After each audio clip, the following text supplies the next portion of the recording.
majlis ilmu yang penuh keberkatannya, dan tidak lupa juga kepada penonton-penonton yang sedang menyaksikan siaran halaqah Ramadan ini secara langsung di FB Masjid Sultan Salim Abdul Aziz Shah. Teruskan menyaksikan dan terus sharekan siaran ini ya di FB tuan-tuan. Moga-moga lebih ramai lagi yang mendapat ilmu dan juga maklumat pada pagi ini. Saya nak bermula dengan berdiri dan berjalan pada 10 Ramadan. Baik. Saya nak turun kepada tuan-tuan dan puan-puan ya. Pagi tadi alhamdulillah semua dah bersahur. Alhamdulillah. Yang menjawab bersahurnya suaranya lebih ramai daripada wanita daripada lelaki. Sebab sahurnya disediakan oleh wanita, ibu-ibu, betul? Baik. Pertamanya alhamdulillah kita ucapkan syukur tuan-tuan puan-puan dikurniakan kesihatan yang baik ya. Alhamdulillah tuan-tuan masih lagi diberikan peluang untuk menghirup udaranya. Dan kepada yang menyaksikan siaran ini di FB, mana kita punya kamera ni? Kamera di FB, atas. Okey, kepada yang sedang menyaksikan dan mungkin sedang diuji rakan-rakan kita ya, moga-moga terus diberikan kekuatan dan juga ketabahan oleh Allah SWT. Semoga tabah dan semoga kita terus kekal dalam iman dan takwa, seterusnya sentiasa mensyukuri nikmat daripada Allah SWT. Baik. Tajuk kita apa hari ini tuan-tuan? Apakah tajuk yang tuan-tuan sedia maklum untuk dihalaqahkan pada pagi ini?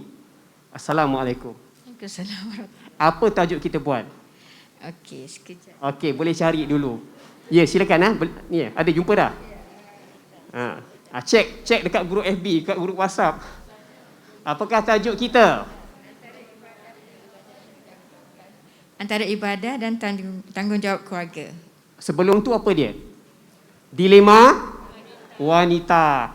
Sebab tu tuan-tuan saya pergi ke wanita dulu. Tajuknya dilema wanita antara ibadah dan antara tanggungjawab dan ibadah. Betul Baik, itu tajuk yang kita akan bincangkan pada pagi ini. Dan mungkin tuan-tuan sedia maklum panel pada pagi ini ialah yang berbahagia. Panel asalnya Datuk Nur Hafizah Musa ya. Namun tuan-tuan jangan pula baling telur kepada panel kat depan ni. Saya tak nak panggil Datuk juga datang. Saya pagi tadi dah bersemangat sebab ingatkan panelnya Datuk kan. Sebab ni hal wanita ni. Nak bincang wanita, nak Datuk juga. Ya, bukan Datuk lelaki tu. Ya. Baik, kita sama-sama berdoa moga Datuk dalam rahmat Allah beliau tidak dapat bersama-sama dengan kita kerana ada komitmen yang tidak dapat dielakkan ya. Kita hanya merancang, namun Allah merancang yang terbaik.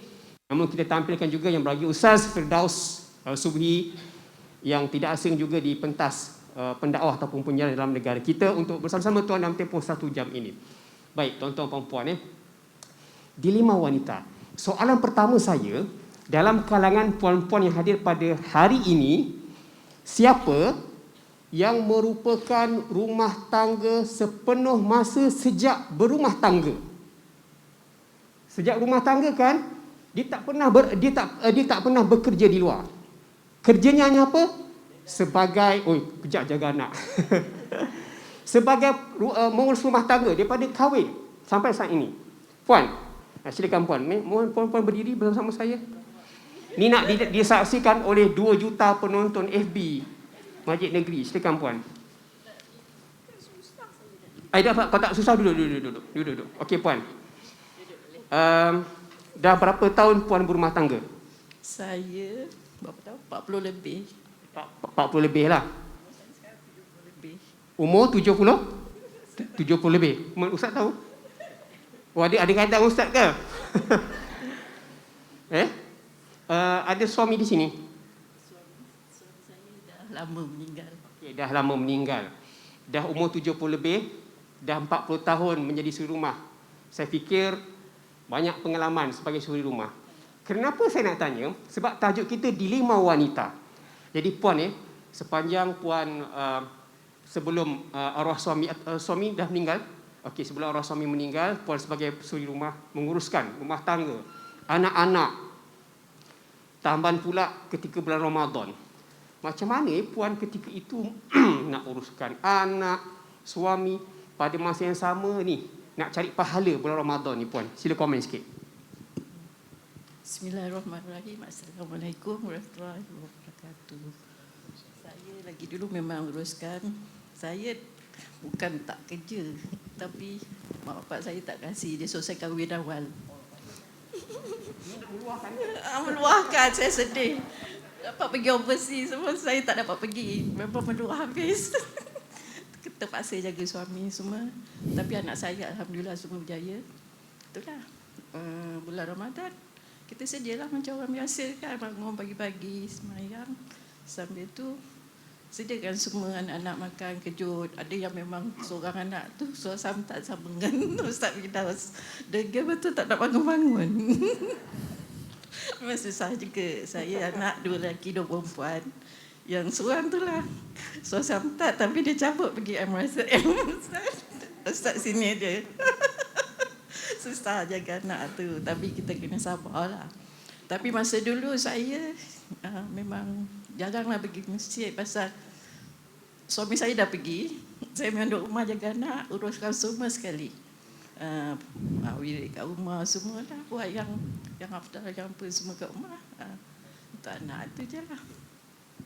Maksudnya puan berpeluang lah untuk membuat apa di samping pengorbanan sebagai ibu, ya, ada masa juga untuk beribadah dalam Ramadan. Ya, baik, terima kasih puan.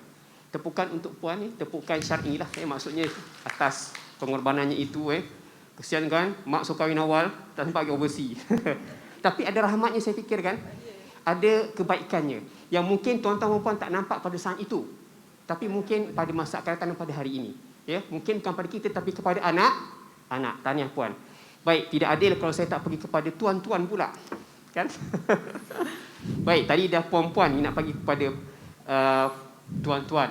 Baik, just santai saja tuan-tuan, jangan nervous sangat. Simple saja. Dalam kalangan tuan-tuan pada hari ini, siapa pula yang isteri tuan-tuan memang sepenuh masa sebagai suri rumah?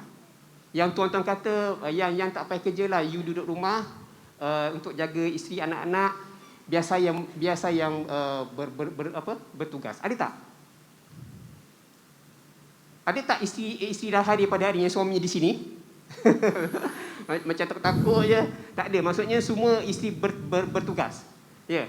Ataupun ada tak yang isteri dah habis berkhidmat, mungkin dah bersara dan sekarang menjadi suri rumah? Ada? Tak ada juga. Jadi jadi bagaimana ini? Tak apalah, tanya tuan kita. Namanya tuan. Assalamualaikum. Waalaikumsalam warahmatullahi wabarakatuh. Nama saya Zainal Abidin Sa'ad. Saya dari Al-Ustar dan buat masa ini menetap di Shah Alam. Oh, okey, Tuan Zainal daripada Al-Ustar menetap di Shah Alam. Sementara waktu. Okey, isteri masih ada hadir di sini? Ada di sini. Angkat tangan isterinya. Oh, ada isterinya. Okey, rekodkan percakapan suami ya. Baik, tuan, just nak tanyalah. Kita fokus tentang bulan Ramadan Ini bukan bulan lain. Mungkin bila sebut Ramadan, bila sebut sahur, puasa, yang sibuk di dapur isterilah untuk anak-anak. Tuan sebagai suami, bagaimana tuan nampak bahawa peranan isteri nak mengurus rumah tangga ni, pada masa yang sama isteri ni juga nak bersama-sama untuk menggarap pahala bulan Ramadan? Silakan. Alhamdulillah. Isteri saya ni boleh masak sikit. Kami belajar bersama dulu. Dan waktu tu ada anak. Dan kami sama-sama telah menguruskan untuk urusan rumah tangga dan Ustaz juga urusan pembelajaran. Dan alhamdulillah selama ni saya pun bangunlah kadang-kadang. Cakap buat kopi untuk saya lah. Pokoknya saya teman dia dekat dapur lah. Walaupun saya tak pandai nak tolong, nak masak. Tapi semuanya saya bantu. Sekadar yang boleh. Tepakan untuk Tuan Zainal kita. Puan, betul Puan tadi? Memang bangun buat kopi sendiri je. Terima kasih. Gurauan saya minta maaf kalau dia terlebih ya. Baik, kita teruskan kepada perbincangan halaqah Ramadan. Tujuan saya ke bawah tadi sekadar untuk menyuntik semangat tuan-tuan puan-puan untuk permulaan kita pada sesi perbincangan pada pagi ini. Okey, bila tadi di halayak saya pakai mask, tapi bila dah saya buka alam untuk memudahkan Lega. Tarik nafas. Baik. Alhamdulillah kita dah dapat tadi gambaran komen, pandangan daripada tuan-tuan juga perempuan tentang tajuk kita dilema wanita, keutamaan ibadah ataupun keluarga. Walaupun tajuk kita tentang wanita, namun tidak kurang penting juga kepada tuan-tuan selaku suami yang hadir pada pagi ini untuk dapatkan maklumat perbincangan kita pada pagi ini pada tanggal 10 Ramadan. Baik, bersama-sama kita sebagaimana yang telah dimaklumkan tadi Ustaz Firdaus Subihi. Ustaz, kita boleh mulakan halaqah Ramadan kita. Hari ini Ustaz kita dah masuk 10 Ramadan. Diam tak diam, pejam celik dah 10 Ramadan. Bermaksud kalau ada 3 fasa 10 tu kita dah selesai dah fasa pertama ni dan nak melangkah fasa ke berikutnya. Jadi kalau Ustaz kita ikut dia punya KPI ataupun kayu ukur lah, anda kata kita nak lihat prestasi Ramadan kita setakat 10 Ramadan ni Ustaz, sepatutnya apa yang telah kita peroleh, sepatutnya bagaimana kualiti puasa kita pada 10 Ramadan ini. Bagaimana Ustaz, silakan. Assalamualaikum warahmatullahi wabarakatuh. Slow je bunyi. Assalamualaikum warahmatullahi wabarakatuh. Alhamdulillah.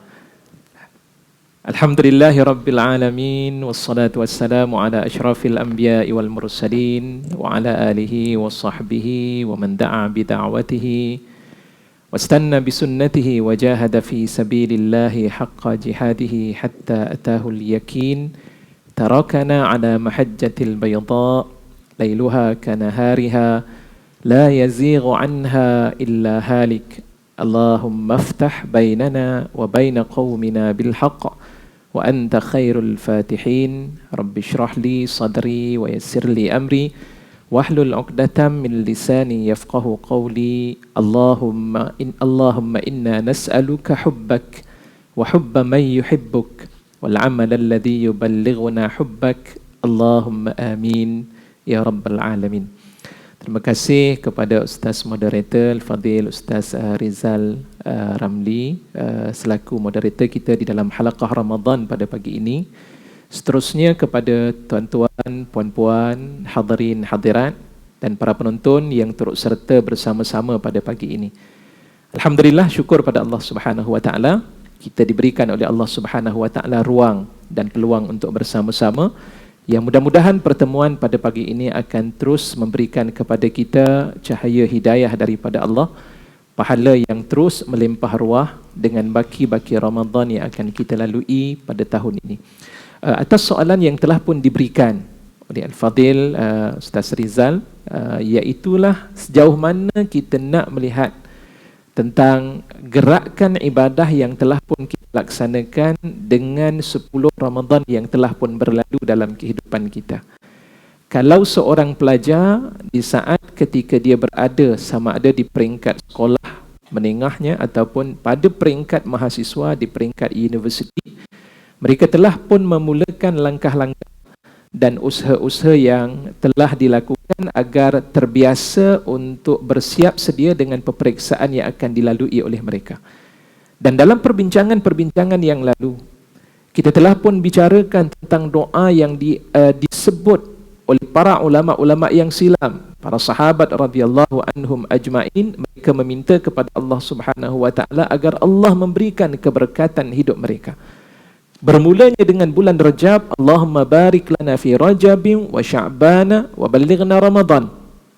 Ya Allah, kau berikanlah keberkatan pada kami ini ketika kami berada di bulan Rajab, ketika kami berada di bulan Sya'ban, dan sampaikan usia kami di bulan Ramadan. Artinya mereka telah pun berusaha untuk menambahkan ibadah, berusaha untuk meningkatkan ibadah itu sudah pun bermula dari sudut muqaddimahnya itu di bulan Rajab. Sampai sahaja di bulan Sya'ban mereka tingkatkan aktiviti dakwah dan juga aktiviti ibadah yang mereka lakukan. Bila masuk sahaja di bulan Ramadan, mereka telah pun membiasakan untuk meningkatkan ibadah tersebut. Artinya, pada peringkat kita berada di 10 Ramadan ini, kena cek balik checklist kita punya catatan-catatan kita sejauh mana bacaan Al-Quran yang telah pun kita baca. Bagaimana pula dengan ibadah Qiyamil Lail? yang mana Rasulullah sallallahu alaihi wasallam sebut secara jelas, man shama ramadhana imanan wa ihtisaban ghufira lahu ma taqaddama min dhanbi, man qama ramadhana imanan wa ihtisaban ghufira lahu ma taqaddama min dhanbi. Sesiapa yang benar-benar mereka menghidupkan puasanya dalam kehidupan itu dalam keadaan benar-benar beriman dan juga benar-benar mengharapkan ganjaran semata-mata kerana Allah Subhanahu wa taala, dosa yang lalu itu akan diampunkan oleh Allah. Termasuklah mereka yang menghidupkan malam. Qama dengan kalimah qama dan juga kalimah shama. Justru itu kita lihat dan cek balik bagaimana puasa kita. Ada tak di kalangan kita yang ketika saat berpuasa masih lagi sibuk untuk kita menulis WhatsApp yang boleh menimbulkan kemurkaan daripada Allah? Ataupun pada saat yang serupa pada pagi ini kita menghantar, jangan lupa teman-teman, kawan-kawan, pagi ini walaupun Datuk tak datang, cukuplah Ustaz Firdaus pun okey juga. Contoh, dengan bahasa tersebut kita hantar, yang penting maklumat, ilmu dan juga manfaat yang kita nak ambil. Contoh, di mana kita sebenarnya? Sebab itu, kalau tuan-tuan dan puan-puan sekalian merujuk bagaimana catatan daripada Imam Ibn Qudamah Al-Maqdisi dalam kitabnya Mukhtasar Minhajil Qasidin, beliau meletakkan dalam bab yang berkaitan dengan muhasabah itu dengan 4 peringkat. Dalam nak melakukan ibadah kepada Allah Subhanahu wa taala, 4 peringkat ini penting. Pertamanya disebut dengan nama musyaratah. Yang kedua disebut dengan kalimah muraqabah. Ketiga disebut dengan nama muhasabah. Dan kemudian yang keempat itu disebut dengan nama muaqabah. Jadi 4 ini adalah merupakan kaedah untuk kita meningkatkan ibadah dalam kehidupan kita. Bukan mudah, tapi itulah di antara perancangan-perancangan yang perlu diletakkan dalam diary kehidupan seorang yang beriman kepada Allah dalam usaha untuk meningkatkan ibadah pada Allah Subhanahu wa taala. Pertama, musyaratah.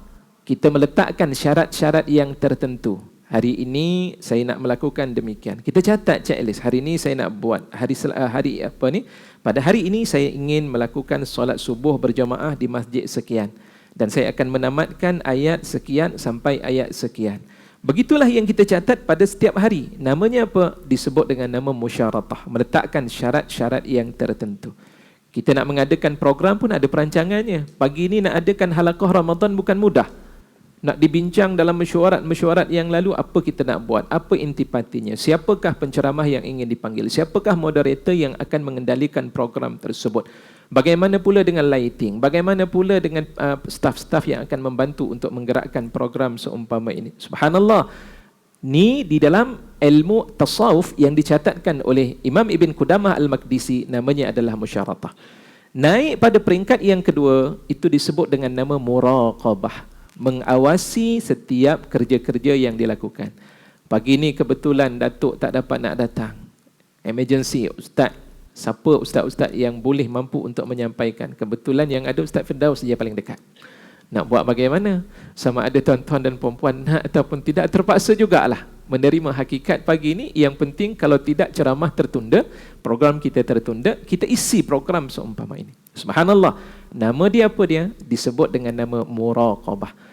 Tuan-tuan, checklist pagi ni tengok tadi dah buat, malam nanti tengok balik saya buat tak perkara tersebut. Buat tak perkara tersebut. Kena muraqabah balik, namanya mengawasi. Peringkat yang ketiga itu disebut dengan istilah bahasa kita dengan postmortem. Dalam ilmu bahasa tasawuf ini dia dikenali dengan nama muhasabah. Hasibu anfusakum qabla an tuhasabu. Hisablah diri kamu sebelum kamu nanti dihisab oleh Allah Subhanahu wa taala pada hari kiamat kelak. Oh, sampai penghujung tersebut, oh rupa-rupanya hari ini daripada 10 ibadah yang saya nak laksanakan, hanya 8 sahaja yang mampu saya buat. Maka apa yang perlu dilakukan setelah melihat dan menilai setiap ibadah-ibadah yang kita kerjakan, rupa-rupanya ada lompong-lompong, kecacatan dan kekurangan yang berlaku. Perkara yang keempat naik pada peringkat yang disebut dengan nama muaqabah. Apa itu muaqabah? Kita kenakan denda terhadap ibadah yang terlepas. Subhanallah, tadi ada 7 ibadah yang saya tak buat. Dan sepatutnya ibadah yang saya tak buat tersebut adalah membaca Al-Quran lebih kurang 1 juzuk. Kita hukum diri kita, hari ini saya akan balas balik ibadah yang saya tak lakukan itu dengan membaca bukan 1 juzuk. Saya nak habiskan hari ini 1,5 juzuk. sebagai membalas daripada amalan yang kita tinggalkan. Ibadah sepatutnya ada 2 solat sunat tahajud yang saya buat 2 rakaat ataupun 4 rakaat ibadah saya tak buat semalam. Hari ini saya nak tambah dengan 6 rakaat sebagai ganti kepada ibadah tersebut. Nah, para hadirin dan hadirat yang dikasihi dan dirahmati Allah, itulah amalan-amalan yang dilakukan oleh para ulama-ulama yang silam dalam usaha untuk meningkatkan ibadah mereka di hadapan Allah Subhanahu wa taala. Apatah lagi bila kita berdepan dengan bulan anugerahnya cukup besar bagi umat Nabi Muhammad sallallahu alaihi wasallam, iaitulah bulan Ramadan, maka lebih-lebihlah daripada itu kita perlu lakukan.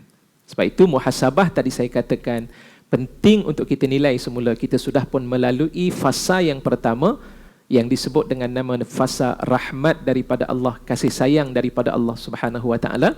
Kita akan lalui pada malam ini, iaitulah fasa yang kedua, keampunan daripada Allah Subhanahu wa taala.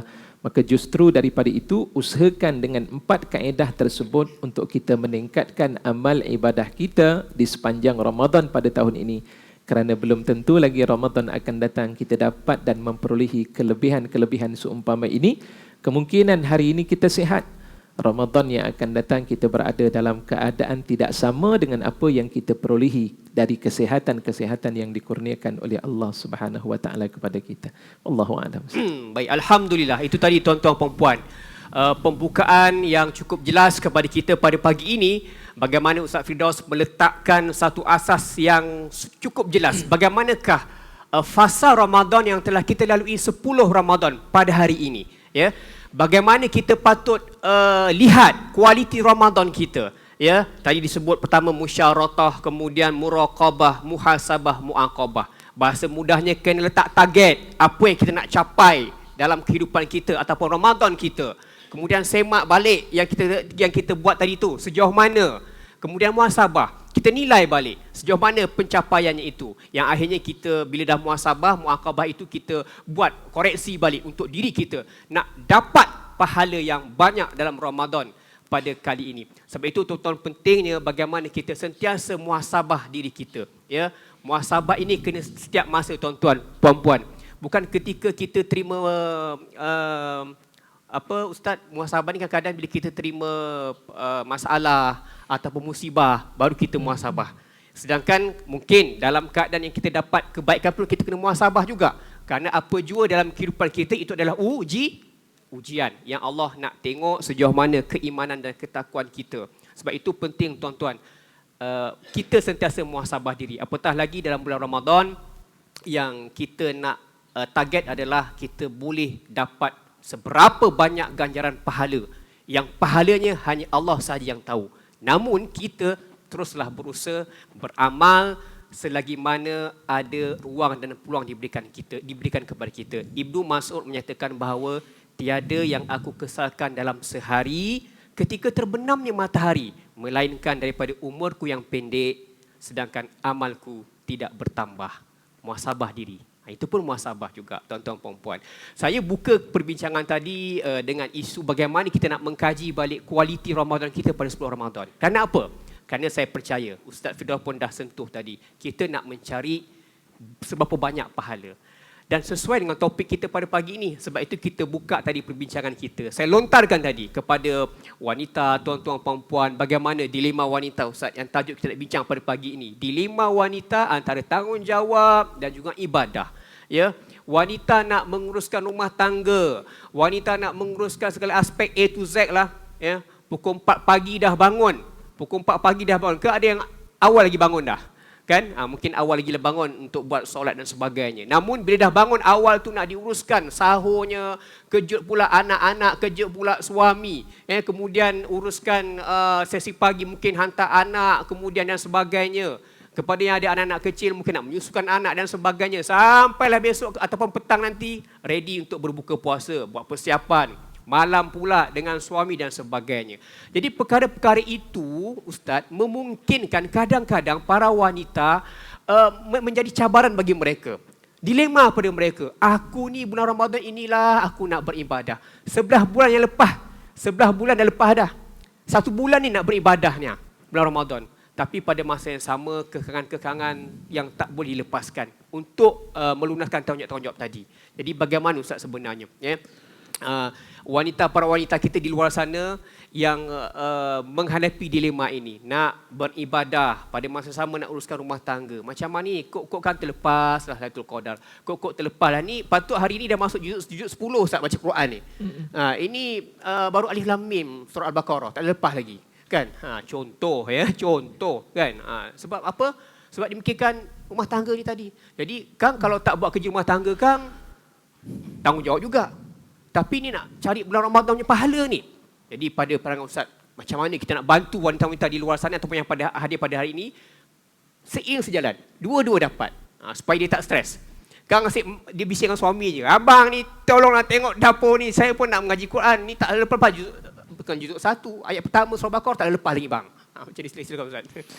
Subhanallah, para muslimin, muslimat, hadirin hadirat, ayah-ayah, ibu-ibu yang dikasihi dan dirahmati oleh Allah Subhanahu wa taala. Begitulah permasalahan, dilema dan apapun problem dalam kehidupan kita ni, kita tidak akan mampu untuk melepaskannya. Sebab itu Allah sebut di dalam surah Al-Balad sebagai contohnya. Allah kata Allah menyebutkan bahawa Allah menjadikan manusia itu fi kabad. Laqad khalaqnal insana fi kabad, sesungguhnya kami telah mencipta manusia itu dalam keadaan susah payah. Memang hakikat kehidupan kita di muka bumi Allah Subhanahu wa taala ni, Allah berikan kepada kita pelbagai bentuk ujian-ujian supaya kita dapat mengharunginya. Itu yang pertama. Dan yang kedua, suatu dilema yang cukup besar yang berlaku di kalangan para muslimat yang dikasihi dan dirahmati Allah, kadang-kadang timbul dalam pemikiran para muslimat, tak adilnya Allah.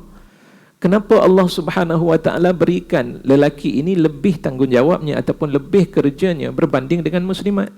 Pergi ke masjid, itu pun yang dirujuk kepada lelaki. Rasulullah sallallahu alaihi wasallam menyebut dengan hadisnya, antaranya disebut dalam hadis 7 golongan manusia. Hadis riwayat daripada Imam Al-Bukhari dan juga Muslim. Ada 7 kelompok manusia yang akan mendapat naungan daripada Allah. Yauma la dhilla illa dhilluh, di hari tiada naungan melainkan hanya semata-mata naungan daripada Allah.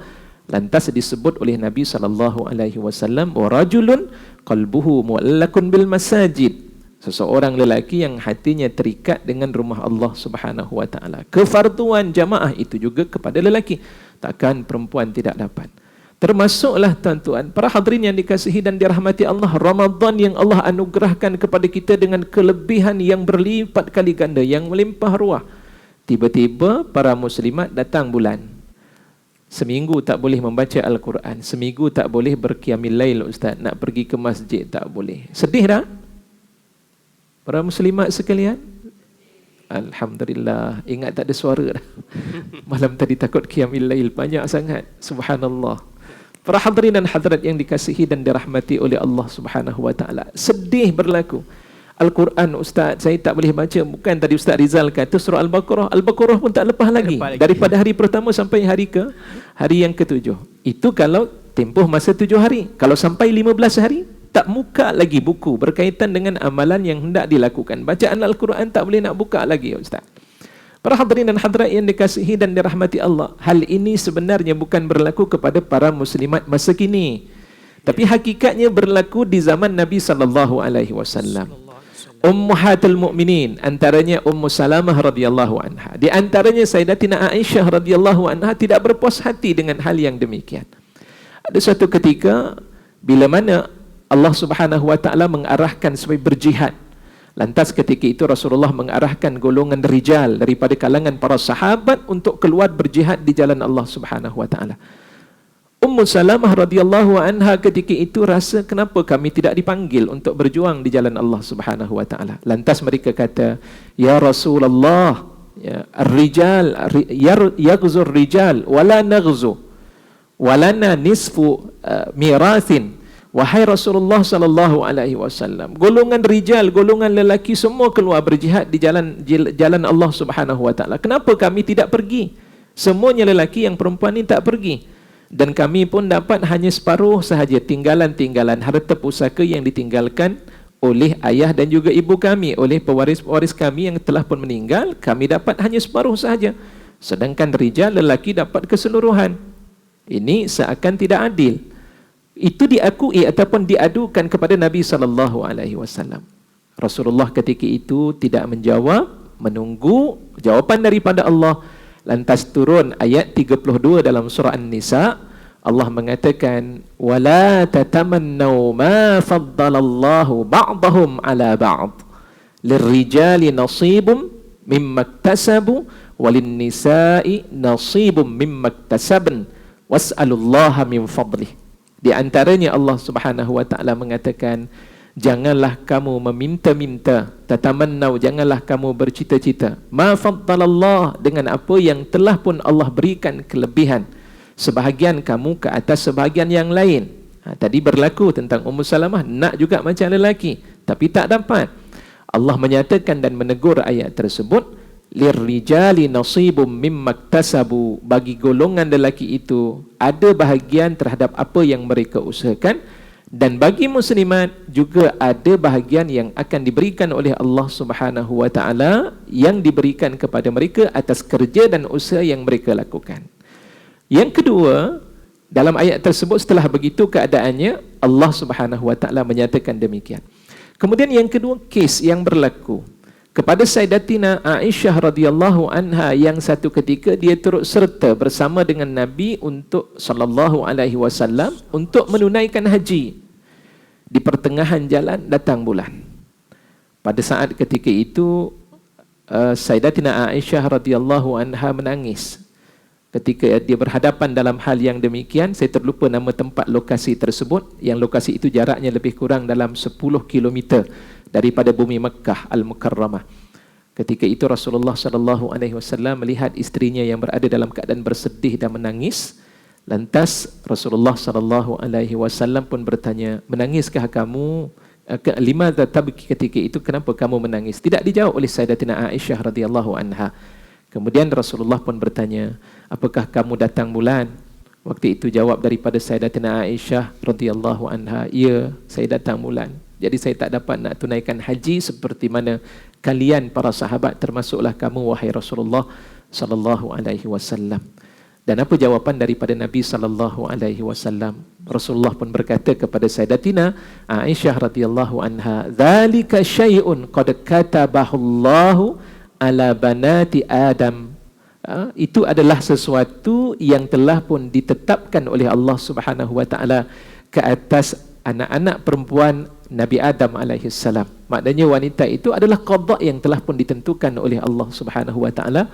Redalah untuk kamu terima apa yang telah, ketetapan yang telah ditentukan oleh Allah Subhanahu wa taala. Jadi maknanya tidak ada istilah keadilan ataupun tak adilnya Allah Subhanahu wa taala kerana memberikan kelebihan itu kepada lelaki, sedangkan wanita tidak sama dari sudut amalan-amalan yang telah pun diberikan kepada mereka.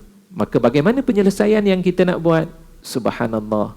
Kita cuba untuk ringkaskan perbincangan kita pada pagi ini, para hadirin dan hadirat yang dikasihi dan dirahmati oleh Allah Subhanahu wa taala. Yang pertama, perlu untuk meletakkan sifat redha kita dengan apa yang Allah Subhanahu wa taala berikan. Zalika fadlullahi yu'tihi man yasha. Itulah kelebihan-kelebihan yang Allah Subhanahu wa taala berikan kepada sesiapa yang Allah Subhanahu wa taala kehendaki, dan Allah tahu kenapa Allah Subhanahu wa taala berikan hal yang sedemikian rupa. Jawapannya, yang pertama, kerana lelaki ada tanggungjawab yang begitu besar berbanding dengan tanggungjawab seorang muslimat.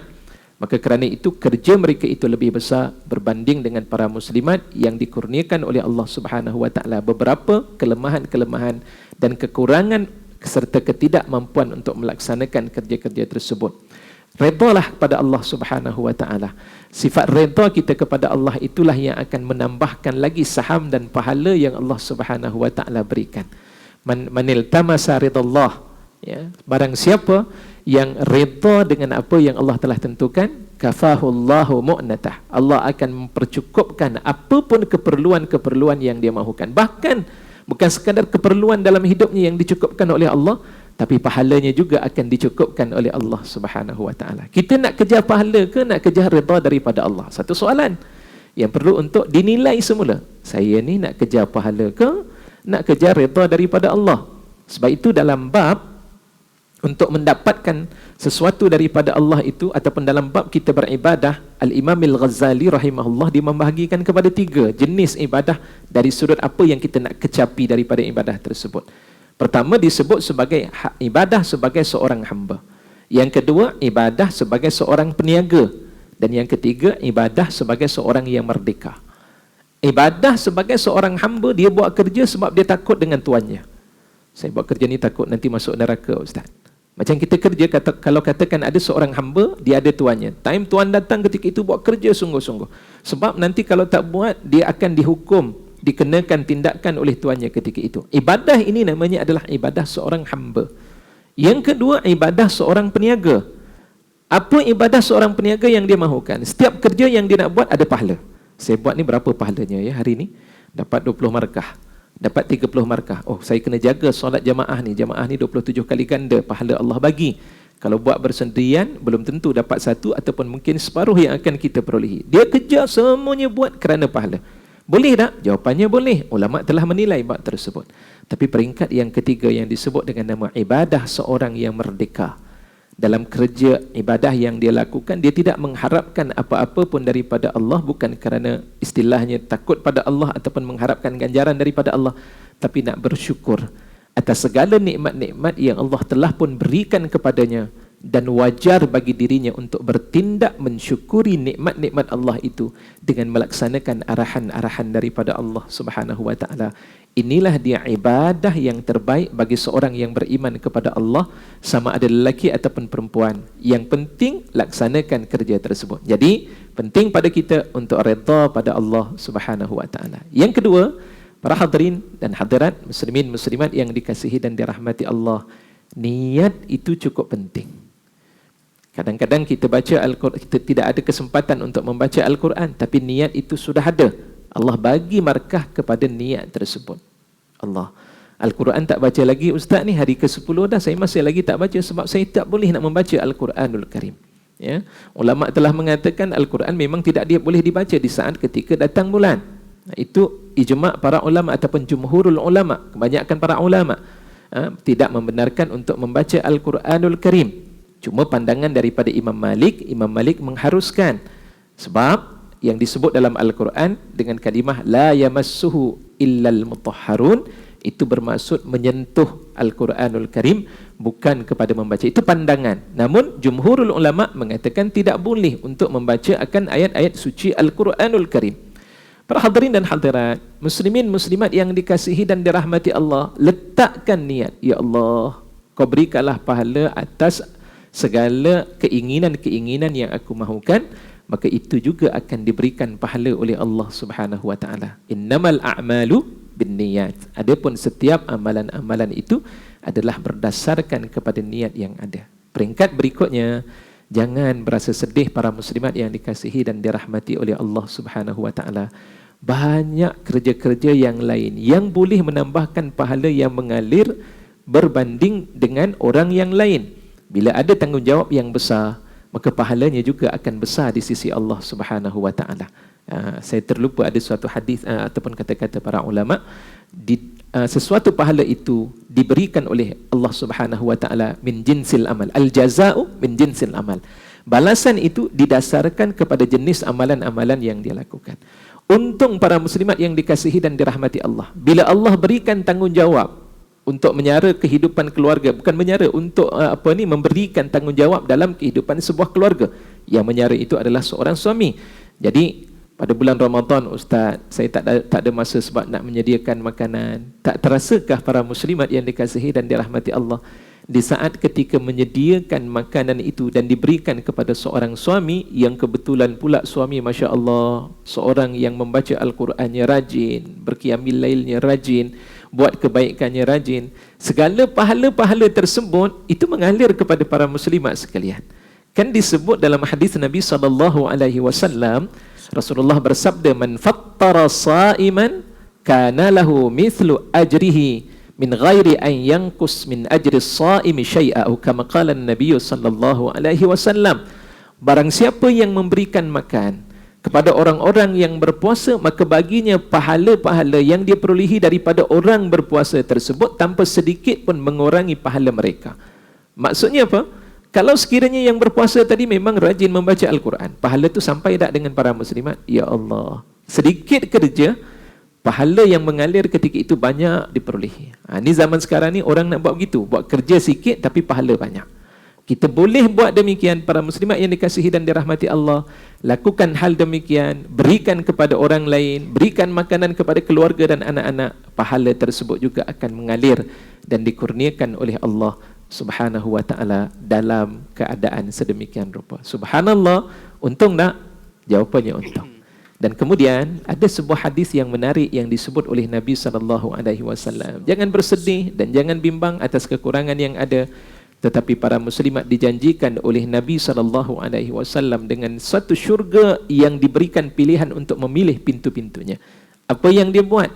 Idza sallat al-mar'atu khamsaha wa shamat syahraha wa hasanat farjaha wa ata'at zawjaha qila laha udkhulil jannata bi ayyi babin syi'ti, atau kama qala an-nabiy sallallahu alaihi wasallam.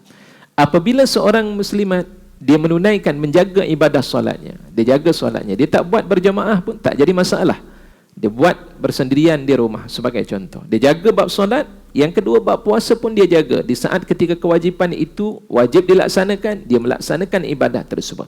Dan yang ketiga, dia memelihara akan maruah dirinya, kemaluannya. Dan kemudian yang keempat, ata'at zaujaha, dia mentaati akan perintah yang diperintahkan oleh suaminya ketika itu, selagi tidak membawa kepada kemungkaran dan dosa di sisi Allah Subhanahu wa ta'ala.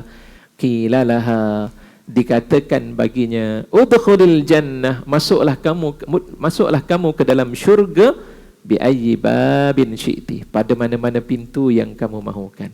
Lelaki ada tak tawaran itu? Lelaki tidak ada tawaran tersebut.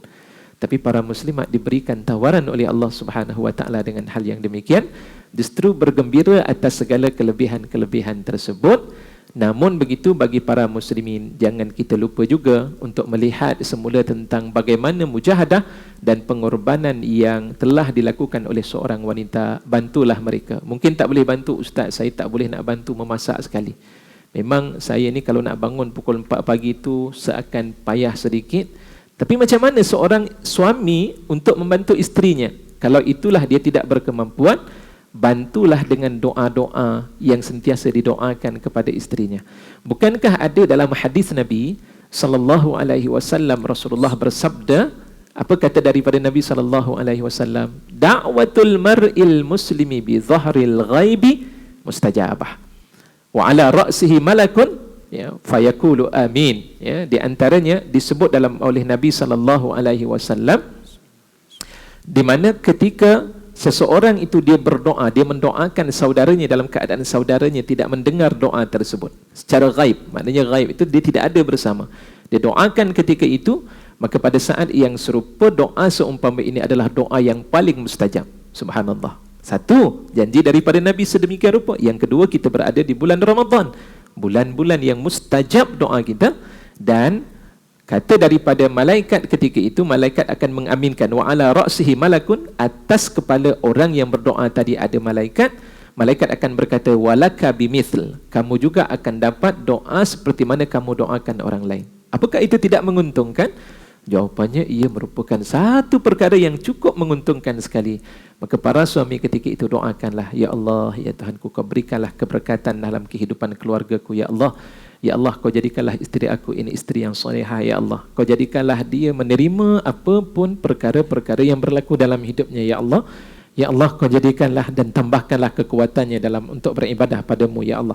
Doa-doa seumpama itu insya-Allah akan dikabulkan oleh Allah Subhanahu wa taala, dan akhirnya akan melahirkan sebuah keluarga yang bahagia dan dapat melaksanakan segala kerja-kerja tersebut dalam keadaan redha dan dalam keadaan menerima hakikat apa yang telah pun ditentukan oleh Allah Subhanahu wa taala. Sebab itulah dalam kehidupan kita, at-ta'awun, saling bantu membantu itu penting, redha meredai itu penting, dan pada saat yang serupa jangan sampai wujud sifat su'uzzan billah, sangka buruknya pada Allah Subhanahu wa taala, kerana itu akan mengurangi, bahkan mungkin menjauhkan jaraknya di antara dirinya dengan Allah Subhanahu wa taala. Wallahu a'lam. Alhamdulillah, terima kasih Ustaz Firdaus ya. Tuan-tuan perempuan, daripada kisah Ummu Salamah tadi yang berhajat ya untuk seperti lelaki juga, apa yang lelaki dia nak buat juga. Juga kisah Sayyidatina Aisyah radhiyallahu anha ketika mana dia tiba-tiba datang bulan ya, yang dia sedih dan sebagainya. Rupa-rupanya di situ ada hikmah-hikmah yang terbaik untuk para wanita, para isteri. Ya, apatah lagi dengan tanggungjawab yang telah dilaksanakan itu, rupa-rupanya Allah nak bagi sesuatu yang terbaik untuk para isteri. Jadi persoalan dilema wanita itu antara tanggungjawab kepada rumah tangga ataupun untuk kita dapat ibadah sebenarnya ada.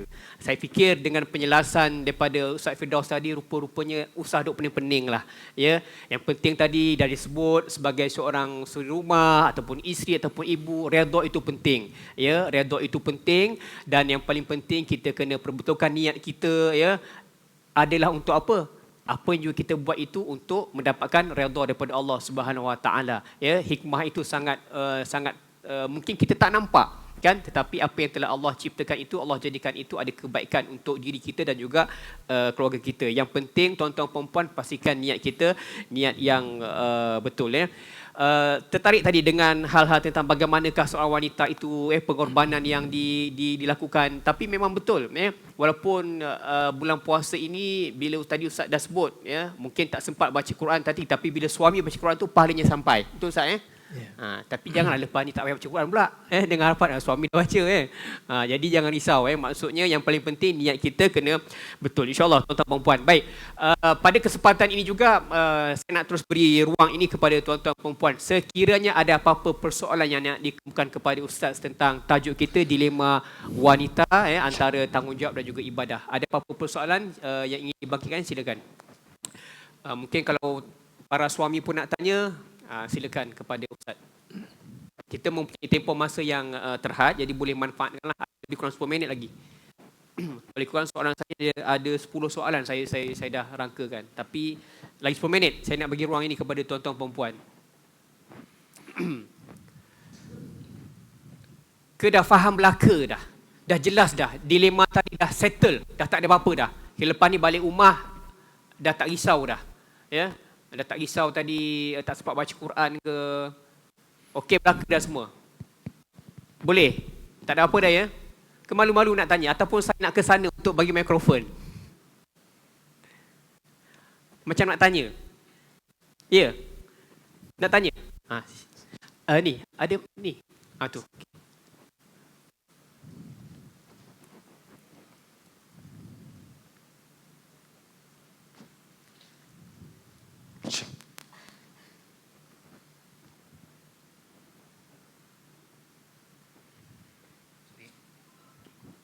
Okay, Assalamualaikum.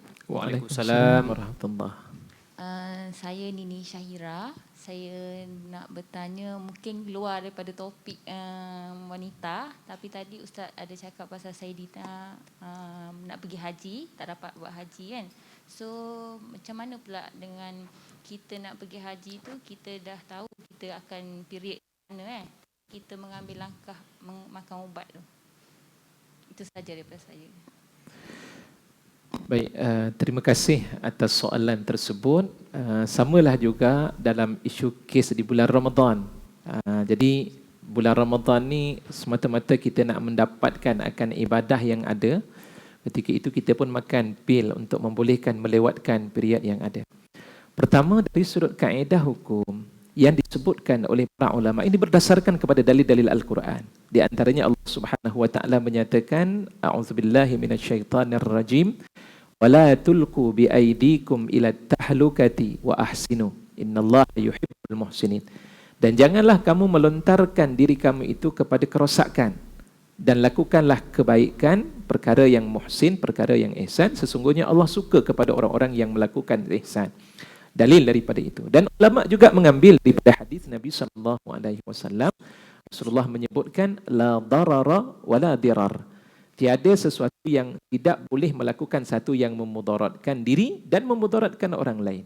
Maka dalam hal yang demikian, jika sekiranya perkara tersebut dilakukan, sama ada dalam apa juga lapangan ibadah, haji ke ataupun puasa dan ibadah-ibadah yang lain, sekiranya dengan hal yang demikian itu menyebabkan mudarat berlaku pada dirinya, maka ia merupakan sesuatu yang diharamkan oleh Allah Subhanahu wa taala. Allah tidak membenarkan perkara tersebut untuk dilakukan. Sebab apa? Kerana Allah menciptakan hal yang demikian. Allah menciptakan diri dan juga jasad kita ini ada tujuan dan matlamat-matlamat yang tertentu dan sebagai suatu keringanan yang Allah berikan kepada para muslimat. Tapi kenapa juga melakukan hal yang demikian? Kenapa? Sebab jika dilakukan menyebabkan berlaku mudarat, dan kaedah dalam Islam meletakkan la darara wa la dirar. Ini sebagai pandangan saya berdasarkan kepada hujah dan juga dalil yang disebutkan di dalam Al-Quran maupun kaedah yang diutarakan oleh para ulama. Saya kira sekadar itu yang boleh saya berikan jawapan dan pandangan. Wallahu a'lam. Baik. Terima kasih Ustaz Firdaus. Jadi saya fikir apa jua yang telah ditentukan oleh Allah SWT kepada kita ada hikmahnya, ya. Periodnya itu begitu tarikhnya, begitu tempohnya, maka kita lalui lah, ya. Tambah pula kadang-kadang masa kita menunaikan haji kan tempoh kita lama di sana kan. Jadi tempoh masa lama tu bukanlah sepanjang masa kita period itu kan. Ada tempoh bila dah selesai kita boleh buat urusan-urusan yang selanjutnya, ya. Jangan kita cuba meletakkan diri kita dalam keadaan yang akhirnya mungkin bila makan tadi mungkin ada kesan-kesan lain, ya, yang kita tidak tahu, ya. InsyaAllah kita berserah dan berdoa kepada Allah SWT. Pihak para suami ada soalan? Tuan Zainal ada soalan ke? Okey dah? Beres belakang, Lepas ni buat kopi bukan untuk seorang, Okay, gurau-gurau saja. Baik, yang berbagi Ustaz, kita dah ke 9.50, 5 minit lagi. Mungkin untuk akhirnya Ustaz sebagai rumusan perbincangan kita, harapan Ustaz dan juga nasihat kepada semua yang hadir pada hari ini untuk kita sama-sama memaknai Ramadan pada kali ini, pada sesi ini, yang akhirnya Ustaz kita nak mencapai bukan lain, misinya adalah untuk kita menggarap ketakwaan daripada Allah Subhanahu Wa Taala, yang kita nakkan Ramadan yang terbaik pada kali ini. Silakan Ustaz. Muslimin, muslimat, hadirin, hadirat, tuan-tuan, puan-puan, ayah-ayah, ibu-ibu, para penonton yang dikasihi dan dirahmati oleh Allah Subhanahu Wa Taala. Kejarlah misi dengan baki 20 hari lagi mungkin ataupun 19 hari yang akan kita lalui di sepanjang Ramadan pada kali ini. Kerana Ramadan kali ini mungkin merupakan Ramadan terakhir buat kita. Mudah-mudahan kita tidak menjadi insan-insan yang digambarkan oleh Allah di dalam Al-Quran. Saat ketika kita membaca ayat walau tara idzil mujrimuna nakisu ru'usihim 'inda rabbihim Rabbana absarna wa sami'na farji'na na'mal salihan inna muqinun. Kalau sekiranya kamu melihat orang-orang yang bersalah di saat ketika mereka berada di hadapan Allah Subhanahu wa taala, maka saat ketika itu mereka akan minta pada Allah, ya Allah, kami telah pun melihat apa yang berlaku kepada kami kali ini. Kami telah pun mendengar tentang hal-hal tersebut di saat ketika kami berada di dunia, ya Allah. Absarna wa sami'na farji'na, ya Allah, tolong pulangkanlah kami semula ke dunia. Kami ingin melakukan amal-amal yang soleh. Sekarang kami telah pun meyakini tentang hal tersebut. Ini gambaran orang yang bersalah kerana mereka tidak mempersiapkan dirinya di saat ketika mereka berada di hadapan Allah. Ayat yang lain Allah gambarkan, qala rabbirji'un la'alli a'malu salihan fima tarakt. Wahai Tuhanku, kembalikan semula aku ke dunia ini. La'alli, mudah-mudahan aku akan melakukan amal-amal soleh yang selama ini aku abaikan dan aku tinggalkan, ya Allah. Subhanallah, gambaran ini tuan-tuan dan puan-puan merupakan cerita yang akan berlaku dan episod yang hakiki serta ia merupakan waqi'i, realiti yang pasti akan berlaku dan pasti kita akan hadapi hal tersebut. Tapi bayangkan saat ketika kita berhadapan dengan Allah, kita telah pun mempersiapkan diri kita. Pada saat yang serupa kita berjaya melaksanakan misi untuk meningkatkan ibadah kita di bulan Ramadan. Mudah-mudahan itu termasuk daripada apa yang Allah bicarakan di dalam Al-Quran. Alladzina qalu rabbuna Allah thumma istaqamu tatanazzalu alaihimul malaikatu alla takhafu wa la tahzanu wa ubshiru bil jannati allati kuntum tu'adun. Jadi ayat itu Allah bicarakan kepada orang-orang yang mengatakan Tuhan kami adalah Allah, Rabbuna Allah, Tuhan kami adalah Allah. Summa istaqamu, dan mereka kekal beristiqamah melaksanakan segala kewajipan dan tanggungjawabnya untuk beribadah kepada Allah Subhanahu wa taala. Semasa matinya nanti, di saat ketika meninggalnya, apa yang berlaku? Tatanazzalu alaihimul malaika, malaikat akan turun ketika itu. Siapa di kalangan kita yang berani untuk menghadapi kematian? Semua di kalangan kita berasa takut nak menghadapi kematian. Tapi orang yang disebut oleh Allah dalam Al-Quran tadi, di saat ketika nazaknya waktu itu, dia akan berasa gembira. Kenapa? Sebab ketika itu ada pesanan yang datang daripada malaikat. Malaikat turun, malaikat terus berkata kepada dirinya, "Alla takhafu wa la tahzanu." Jangan kamu takut dan janganlah kamu bimbang. Wa abshiru bil jannati allati kuntum tu'adun, dan bergembiralah kamu dengan syurga yang dijanjikan oleh Allah Subhanahu wa taala kepada kamu. Inilah yang kita mahukan dalam hidup kita. Kita buat kerja kita nak dapat redha daripada Allah, nak dapatkan usaha untuk meraih janji daripada Allah, iaitu syurga yang Allah sediakan. Kerana lokasi kita dua saja. Kita tidak ada lokasi yang lain. Kalau dunia ni mungkin banyak lokasi yang kita nak tuju. Ya, tapi di hari akhirat kelak dua sahaja laluan yang ada. La thalitha, tidak ada yang ketiga, tidak ada yang keempat dan sebagainya, dua sahaja. Immal jannah wa imman nar. Sama ada syurga ataupun api neraka Allah Subhanahu wa taala. Di mana pilihan kita dalam bab memilih itu ditentukan semasa hayat kita di muka bumi Allah Subhanahu wa taala. Buat yang terbaik, mudah-mudahan yang terbaik juga kita akan perolehi di sisi Allah Subhanahu wa taala insya-Allah. Justru itu jangan lengahkan lagi baki-baki masa yang ada. Terimalah hakikat sebagai diri kita ini seorang yang kekal kuat beribadah kepada Allah Subhanahu wa taala. Jadilah diri orang-orang yang beriman kepada Allah Subhanahu wa taala. Bentuk diri kita menjadi mukmin yang sentiasa istiqamah dalam beragama. Mudah-mudahan kita akan diterima oleh Allah dan pahala-pahala kita di sepanjang Ramadan ini akan menyebabkan kita terkeluar daripada kalangan ahli neraka Allah, dan kitalah yang terpilih sebagai insan-insan yang disebut oleh Nabi SAW mutaqa'u minan nar, orang yang terbebas daripada api neraka Allah Subhanahu wa taala. Mudah-mudahan saya doakan kepada tuan-tuan dan puan-puan akan terus kekal dalam melaksanakan misi ibadah pada bulan Ramadan ini serta terus beristiqamah selepas daripada Ramadan. Allahumma amin ya rabbal alamin. Wallahu a'lam. Sekadar itu yang dapat untuk saya sampaikan. Saya serahkan semula kepada moderator. Baik, alhamdulillah, terima kasih Ustaz Firdaus atas umusan kepada kita semua, tuan-tuan puan-puan. Pilihan ada di tangan kita, bagaimana untuk kita memilih untuk cari yang terbaik dalam kehidupan kita tambahan dalam kita berada pada bulan Ramadan. Masih ada ruang, masih ada peluang, teruskan untuk menggarap sebanyak mungkin pahala daripada Allah, kerana sesungguhnya Ramadan ini bukanlah yang biasa-biasa. Carilah dan jadilah yang luar biasa agar sekembalinya kita kepada fitrah, ia menjadi kebiasaan dalam amalan seharian. InsyaAllah jumpa lagi. Sekian. Wassalamualaikum warahmatullahi wabarakatuh. Waalaikumsalam warahmatullahi wabarakatuh.